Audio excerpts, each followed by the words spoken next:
Hello guys, আসসালামু আলাইকুম। আশা করি আপনারা সবাই ভালো আছেন। আজকে আমাদের থাকবে আরেকটি রেসিপি। আজকে আমরা গরুর মাংস আর পোলাও রান্না করবো। তো আজকে রান্নাটা কেমন হবে, কীভাবে রান্না করতেছি সব আপনাদের মধ্যে শেয়ার করবো। ভিডিওতে তুলে ধরার চেষ্টা করবো।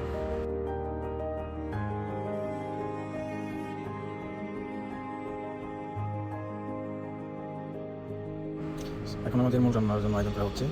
সো বেসিক্যালি এই রান্নাটা হচ্ছে আমাদের একটা পার্টি। আমাদের এক পার্টনার সহকর্মী, সে আশা করছে একটা আমাদের পার্টি থেকে ছোটোখাটো। তো সেই প্রেক্ষিতে আমাদের আজকে পার্টিটি আয়োজন করা। আজকের পার্টিতে থাকছে আমাদের গরুর মাংস অ্যান্ড পোলাও। সো গাইস, ভিডিওটি কেমন লাগলো অ্যান্ড কীভাবে রান্না করলাম আমরা সেগুলো তুলে ধরার চেষ্টা করছি। ভালো লাগলে জানাবেন, কমেন্ট করে শেয়ার করবেন।